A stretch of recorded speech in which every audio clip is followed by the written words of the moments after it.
Yesterday, I was so distracted. I was distracted just like a bear driving around in a Rolls Royce, trying to figure out how a couple of guys could file 3 insurance claims on the same day for a bear breaking into their cars when it was just them in a bear suit.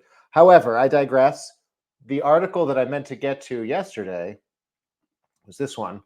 CEO offers inside look at innovative, quote, Tesla of homes. We could build these homes today. So we're back. We're back in the off grid. We're back talking off grid, and I kind of wanted to go through this. This is a fascinating article as it relates to our living situation, our home, how we actually live off grid, and I'm just curious as to in California. This is in Palo Alto, Silicon Valley, California. I'm a little curious as to what this article has to say. This is the cool down. Elijah McKee. Thank you, Elijah. CEO offers inside look. Okay, it can operate independently from the grid for up to 1 week by tapping its battery backup system. So that's what it says.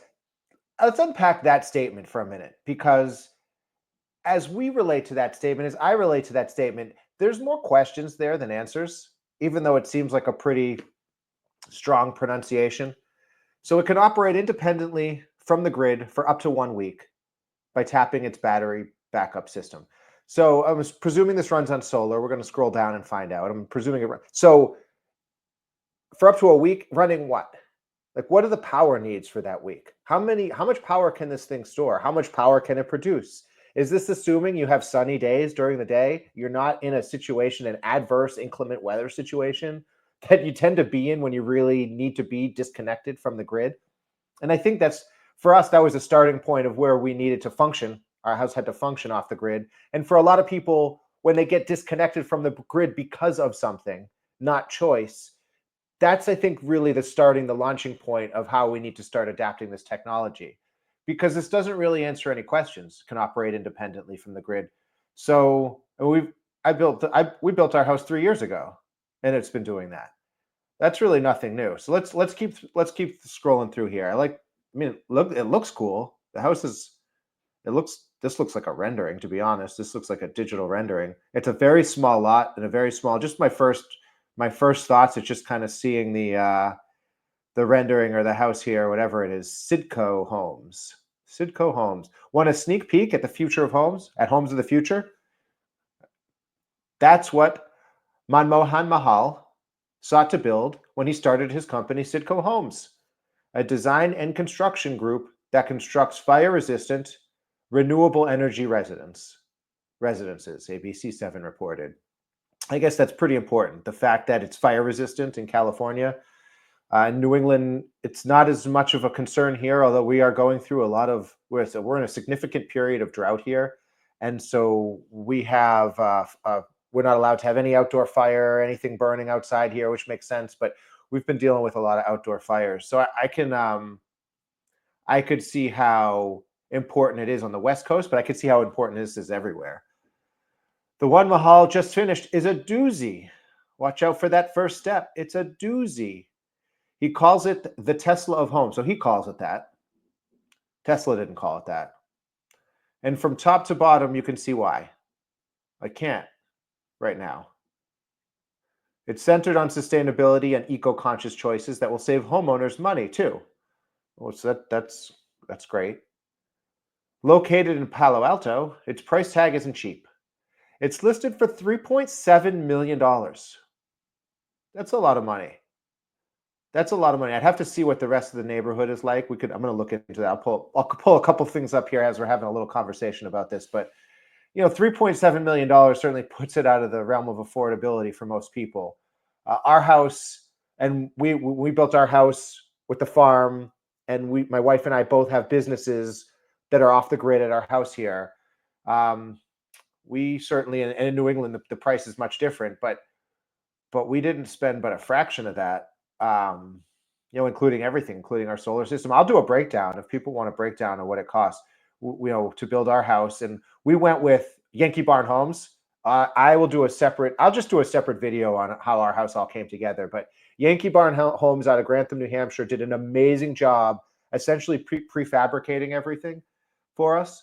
And while we were getting some approvals and waiting for our solar and everything like that to come together, we had the confidence that our building was being built in a really um, uh, quality environment, a really strong environment for construction, sustainable environment, utilizing the best resources they could with the minimal waste. And so that was really gave us a lot of confidence. It was sort of like a prefab. I don't know how they ended up building things here. I guess let's go back. I'm jumping ahead. Let's go back to the article. Getting ahead of myself. So, for starters, Sitco's patented magnesium oxide paneling encases the structure. That's nothing I've used or heard of really around here, but that sounds interesting. And makes it fire resistant, a major investment given the increase in dangerous wildfires. Now, fire resistant, I'm assuming, is different than fire retardant or fireproof. That's my guess, is probably like a resistance rating, like when they have fire rated doors in buildings, commercial buildings, houses, things like that, into your garage, and you have a 30-minute, 60-minute, 90-minute fire rating. Because I mean, at the end of the day, I imagine it'll succumb to the heat. I don't know if it'll melt or it'll disfigure or something will happen, but fire resistant. But that sounds awesome. Other features are focused on conservation and clean energy, such as the inner supports being steel and not lumber. But again, if you're getting them hot enough, I mean, and steel in a single family home, I don't know how, with the amount of carbon and the amount of just embodied energy it uses to make steel. I'd have to look into that. But I like the idea of making these things fireproof. Meanwhile, all the water from the showers in the laundry machine is routed into a tank, filtered outside, and reused for irrigating plants. That, I guess, that's been around for a while. I mean, we pretty much have that here. We have a septic system. We have a double filter, or two tanks that filter through organically on our septic system, so that when our water leaves that second tank, it's I've seen it. It's clean. It's clear, and we do use it to do some irrigation in our yard. So I don't know if that's really new. Again, we built this house. We designed it 4 or 5 years ago. We built it 3 years ago. According to the outlet, there is not a single gas pipe or gas-powered appliance in the place. This is interesting. Let's talk about this for a minute. This is definitely worth a conversation. Instead, the home's energy comes from rooftop Tesla solar tiles. Okay. The electricity generated is then stored in Tesla Powerwalls. Okay. Which can run the induction stovetop, heat, and AC, and an electric vehicle charger. So that's a lot of power to be pulling. Now, this gives us no stats. Maybe it's further down in the article here. I'm going to pull up the actual the builder designer of the house website too, to see if they have any more info. But okay, so home's energy comes from rooftop Tesla solar tiles.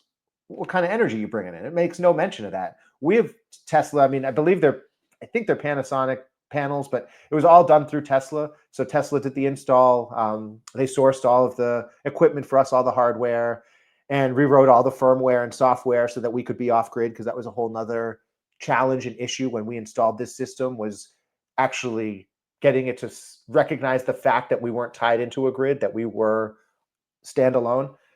And so I know what we can produce. I know we could produce 11 and change kilowatts an hour when the sun is shining and we're in full blast and collecting everything we can. We're out there just getting it all. And then I know we could tap out in the summertime at, like, maybe, I'd have to go back and look, but probably around 70 kilowatts. I think we pulled in, maybe even a little more than that. At the end of the day, we've pulled in 60, 70 kilowatts.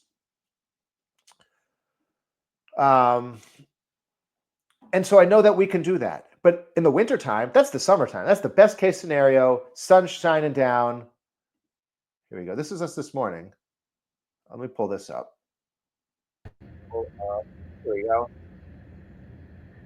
And this is the fall. So we're not going to pull nearly that. Maybe we'll pull 30 kilowatts today. Maybe we'll be able to pull that out of the sun, 30, 40. So it's good. It's enough for us to recharge. And so to put it in perspective, I know I'm bouncing around here, but here's the power. Yesterday, yesterday. Well, here's today. Here's what we were doing this morning. We're down to 32%. So this is straight from the Tesla app. This was a couple hours ago. In the summertime, we might use one Powerwall's worth of power. So if we have 3, let's just do some easy math and say 1/3, 1/3, 1/3. So in the summertime, we'll use 1/3 of the power overnight, but we'll still have 2 out of the 3 power walls going for us. But we have so much sun. We have sun starting at 6 in the morning. We have sun going till 7 or 8 at night in the summer. This is where we start to get into crunch time. Look at how much power we used last night. We used 2 power walls worth of power last night. And it's not like we did anything extraordinary. My wife kept her studio warm. We kept the house warm. Everything was functioning. I mean, we lived how we normally live and cooked and everything like that. But shows you the difference in draw. And at 7 in the morning, we're not producing much, 0.2. Actually, yesterday, put this one on. Here's yesterday. We're using 11.9. And this was interesting because we got the app updated a little bit, this Tesla Home app. And so you could see, it says, I don't know if you could see, but it says approaching power limit, 15 kilowatt max. But this was kind of great to illustrate it because we're running the heat in the house, we're running the heat in my studio, we're running the heat in my wife's studio. We're running dishwashers or showering, functioning as we would daily normal life. But that's where we start to, we do approach our limit at 15 kilowatts an hour. So I just wonder, like, we have actual data to say, okay, well, if we're using 1 kilowatt an hour and we have 40 kilowatts of storage, we have 40 hours. It's pretty straightforward. If we could produce 11 kilowatts an hour in the summer, but we can only produce 7 or 8 kilowatts an hour. Well, yesterday, what were we at? Look, we were producing 9.5 yesterday. See here, this was yesterday at 2 in the afternoon. We're producing 9.5. We're using 12. It was cold. It's cold up here. So we're producing still good power, good arc still in the sunlight. What happens is in the wintertime, where you get the summer arc is nice and high, and we purpose-built this shed. We purpose-built this shed, let's say here, to catch all that arc. In the wintertime, we're at a much lower angle. So we're not getting as much of an arc coming up in the sky. So we're not hitting as much flat on our panels on the shed that we do in the summertime. So that creates some discrepancy. You can see it there. The shed's in the background. There's Posey running out to the shed. And that's where we have our 36 panels. So I could tell you exactly what we make and what we're using. So let's go back to the article here. I feel like I am taking a bunch of different detours, but that's it. So energy comes from the Tesla solar tiles. It's generated and then stored in the power walls. How many?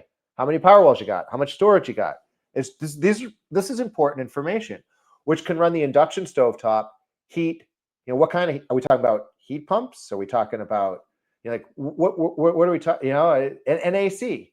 So it's like, and a vehicle charger, an electric vehicle charger. I mean, and that's the thing too, that yesterday, that number, we're charging the car with our number. So we got 9 kilowatt, we got a 9 kilowatt charger from the house, level 2 charger. I think that's considered.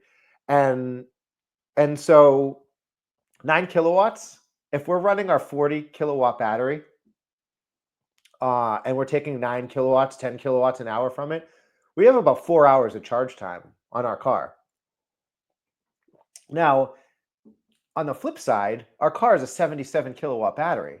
So simple math tells you 40 kilowatts in our house versus a 77 kilowatt car battery, we'd have to charge our house up twice just to fill our car up, which is why it's amazing that we could pull power from the car into our house. That's the coolest. That's the magic that makes this whole thing work. Again, I'm going to get into that video soon. I'm going to make probably a few videos about that because it's that cool. But let's keep going. Let's keep scrolling through this because we don't have any numbers. So we don't know what any of these, we don't know what kind of vehicle charger, induction stovetop. So any additional energy the home needs can still be drawn from city power. However, it can operate independently from the grid for up to 1 week by tapping its battery backup system. How? We talked about this the other day, with the Row Wow video and with a couple other things. If you're going on and with the Cybertruck with the power share, if you're using 10 kilowatts an hour, 10 kilowatts a day, which is kind of bare minimum for a modern contemporary household, you're not gonna push it much below 10 kilowatts, but you can run we run a pretty modern, efficient contemporary household with a family of 5, 2 dogs, 2 cats with 10 kilowatts. Now, is it nice to have 20 or 30? Sure is, but we could do it with 10, no problem. So if that's the key, and you're saying about a week off grid, because that's what they're claiming here, go back to the article, then you're saying that you've got somewhere in the neighborhood of 70 kilowatts at the low end. I don't think this house is going to run on 70. I don't think this house is going to run on 10. We designed our house to run very low impact just because we knew there was going to be times in the winter where we had to just power down, but still stay warm and still keep the food, not ruin the food. We learned that lesson the hard way. So unless they have at minimum 70 kilowatts, so how many power walls is 70 kilowatts? That's 5 or 6 easily. And at maximum, then they would need double that. So they would need 140 kilowatts. Those 12 power walls. So unless they have an exorbitant amount of power walls, I think you can only daisy chain 8 of them together, by the way. I don't see how they have a week's worth of power. I just don't see it. Unless the conditions are perfect and they're producing tons of sunlight, tons and tons of sunlight. That would be great. So it means energy savings are baked into the home too. No one who lives there will have to worry about a crazy gas or water bill. Well, you're still using water, right? You're still hooked into town water. You're still hooked into town sewer. Any electricity they don't use is just wasted. Isn't just wasted. It's just saved for later. Plus, by drawing on fewer polluting energy sources, the home minimizes its overall impact on the environment. Quote, people are still valuing homes that are larger, so there's big value in the consumption that's happening, and this home is really about conservation. Simran Mahal, Manmohan's daughter, told ABC7. It's clear that these well-planned green designs aren't just interesting thought experiments. Can you imagine a whole block lined with homes like this one? The technology exists and we can build these homes today. Okay, let's look at, here's Zillow. I'm just gonna pull back. This is the listing on Zillow. Let's share this because I'm just curious the neighborhood. So what price drop? We got a price drop, 250 down to 3.488. I mean, it looks nice. It's a nice, oops, sorry, just squeaked my table here. Exceptionally built and unlike any other. Does this have any more details? This stunning passive inspired home sets a new standard for green building, sparing no expense to provide the perfect blend of luxury and sustainability. I'm getting ahead of myself because I want numbers here. All right, here we go. Meticulously engineered to conserve energy and reduce the environmental impact, the home is completely gas-free with a Tesla solar roof and dual power walls. Dual power walls are not going to provide you power for a week. Full stop. Dual power walls will not provide you power for a week. So I mean, I guess if it's really sunny out and you're just combining those to get through the night, like that's what I'm saying. You could use 1 or 2 of those to get through the night. A house like this, you might need 2 to get through the night. You know, that's 13 kilowatts. So if you're talking about 12 hours, you're going to need easily a power wall to get through the night, easily. And you're talking about now you're talking about Thermador appliances and radiant heating and cooling. I mean, it's good. This is awesome. This is top of the line stuff. I'm sure it's super cozy, comfortable, functional, but it uses a lot of power. This stuff uses a lot of power. It's just a little, let's see what the neighborhood, 5,000 square foot lots. This is a small lot, 1 garage space. It's small. It's 1,800 a square foot, $1,800 a square foot. That's a lot. I mean, I know it's Palo Alto, California. We're in a market that's an expensive market too. And I mean, over 1,000 is really up there. So we're talking about 1,800. Here you can see a couple price changes on this. Do they have the neighborhood? Do they have a little, oh yeah, here we go. Here's the neighborhood. Okay. Let's zoom in here for a second. So we're on at 3.4. This sold at 3.5, it looks like. What's this one? Yeah, I don't think this is a super fancy, I don't think they did anything like solar, Tesla roofs or power walls or, I mean, it looks nice. Don't get me wrong. It's nice. But I can see where the price is set. See, this is kind of that's how the price is set there. And it makes more sense to me that that $3.5 million range. Here's one of the brokers' websites. Here you can see the house. And it's pretty cool. It's pretty cool. There's a little video. Do we dare? Yes, we do.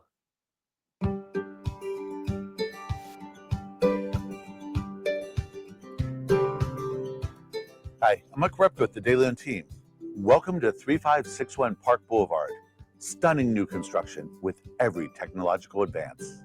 Every Welcome technological to a marvel advance. of innovation. A brand new residence dedicated to the principles of sustainability and efficiency. This masterpiece of modern design and craftsmanship has been meticulously built. How long is this video? 3 minutes. Do we have 3 minutes in us? Do we have 3 minutes in us, team? Are we going to rally for this 3 minutes? Want details?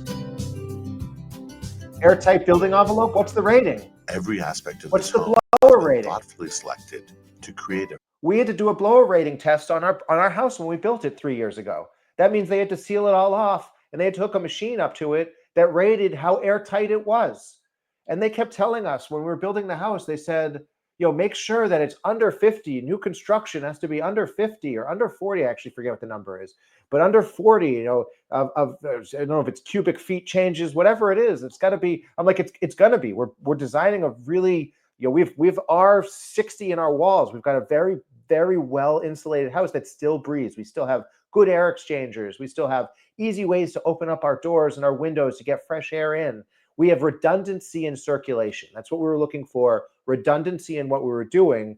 But I have a blower door test. They said, I said, it's probably going to be 0. They said, well, it can't be 0. So it came in at 4. I was like, well, how much power, how wasteful, how tight is your blower door fan? Like, how much air are you losing in the vent?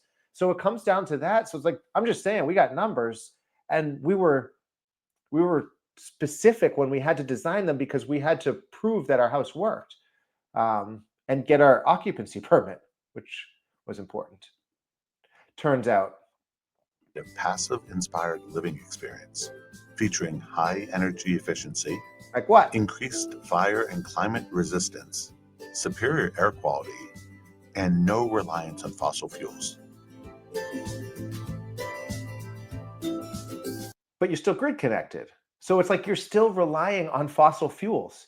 You still produced material for this house. I'm not going to go and do an analysis on what your interior specifications are. But it's a bold claim to make. It's one thing to say we're taking steps in the right direction. Look, our house, we're off grid, but are we perfect? No. Are there things I would do different? Absolutely. Are there things 3 years on that we've learned from and we've got different resources to handle? For sure. And that's what's exciting. That's why I like having these conversations, is because I would like to share just the mistakes we made just as much as the positive things that we've accomplished, because it's just as important to learn from the mistakes. But this is marketing. I get it. I'm getting ahead of myself. Wait, so this was Li-Fi connectivity and hydronic radiant and heating and cooling. I honestly, Li-Fi connectivity, is that like lighting and Wi-Fi combined?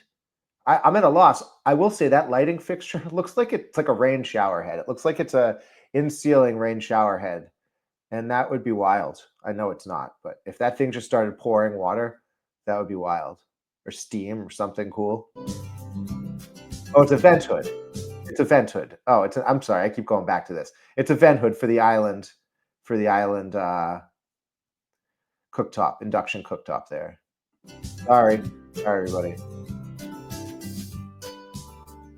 3-inch foam insulation. Okay. The floor plan begins with a large living room that opens to the backyard. From there, the dining area flows into the top-tier kitchen, featuring cozy leathered quartzite countertops, custom mahogany cabinetry, and all-electric appliances from Thermador, including a top-of-the-line induction cooktop. Upstairs, a landing. So are these FSC woods? Are these, certifiable, sustainable? Are these repurposed? What about the interiors here? Do you use low VOC glues? Is there lighting control panels? Is there ways to optimize the lighting situations in different conditions? What kind of monitoring do you have on this stuff? Space for an office or lounge, with a glass door opening to a balcony. The main level primary suite includes outdoor access, gorgeous tile work, and a steam shower. while the secondary primary.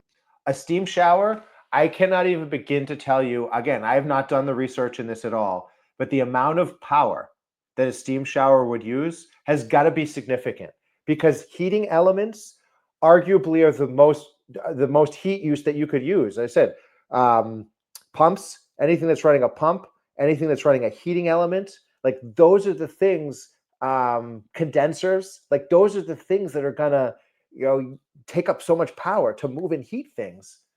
So you have I mean, that's just a lot of power to be. I guess you don't have to use it when you don't have enough Suite power. upstairs opens to a private balcony overlooking the backyard. The home's third bedroom is served by a bathroom with a tub and shower. The delightful backyard includes a lush lawn and patio space.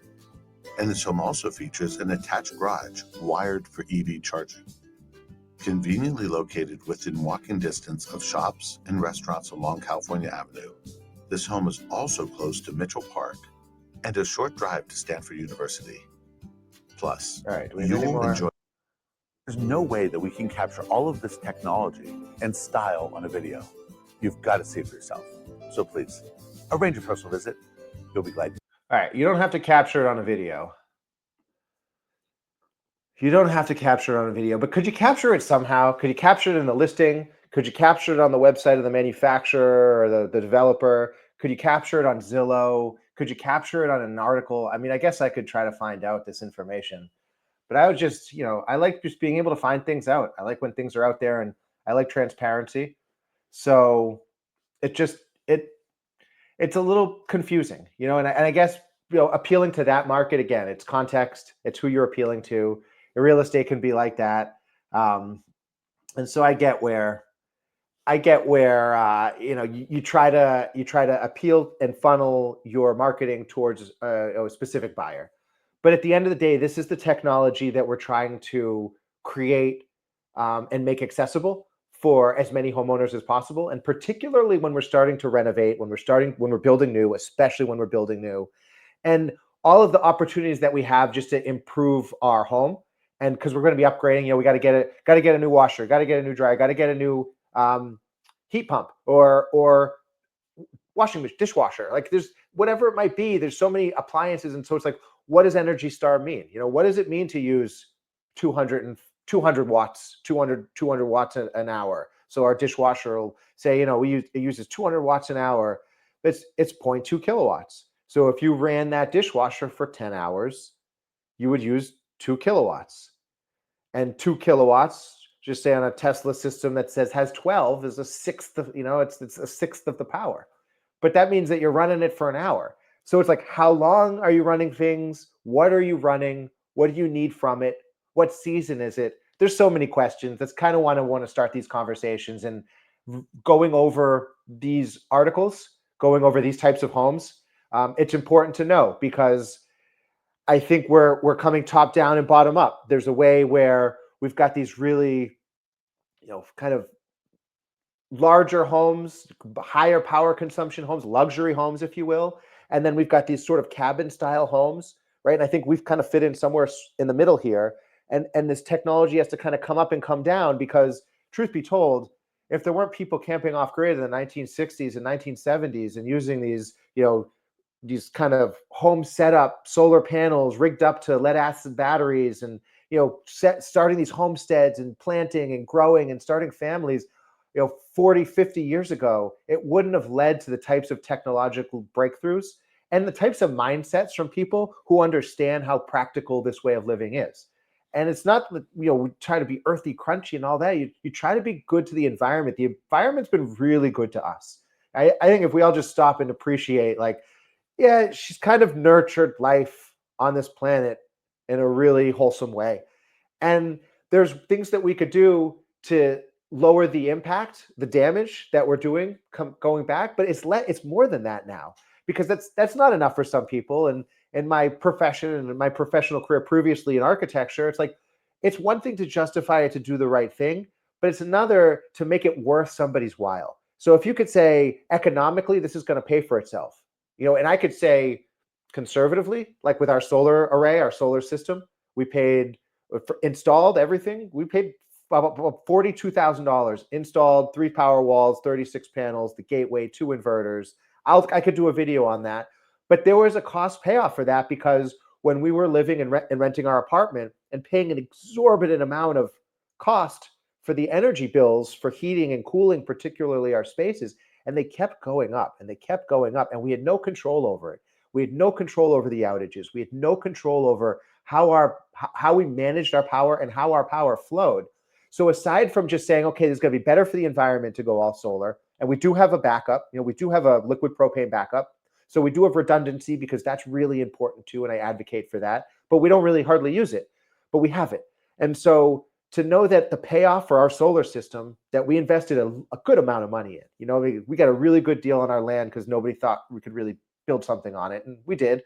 And so it enabled us it freed up some of our expenses to put it towards some of the things like our solar system. But when we were looking at our costs creeping up and up and up every year, the payoff conservatively, was 10 years, so half the lifespan of the system. But now it's more like a 4, 5, 6 year payoff. I mean, that's really the range we're looking in now. And then that's not even factoring in the reliability and some of the other things. So there's a lot of reasons. There's a lot of reasons that make sense to go off grid or go solar, or to be able to switch from your grid tied system to really being off grid. I think this article is important for having that conversation and having that conversation from a certain point. And so we're having the conversation from our perspective. And I think everybody needs to figure out how that fits in with how they live or how they want to approach, their quality of life. And there's just lots of options out there. So I think that's it for now. I'm gonna end the stream. Hopefully everybody's got enough power for their day, inside and out. I'm gonna take a look at some other cool homes, some other cool technologies, and share some insights into our system as we move forward with this. But God, stay warm out there, stay cool out there, depending on your climate. Happy Friday, and I would definitely catch you guys on the flip.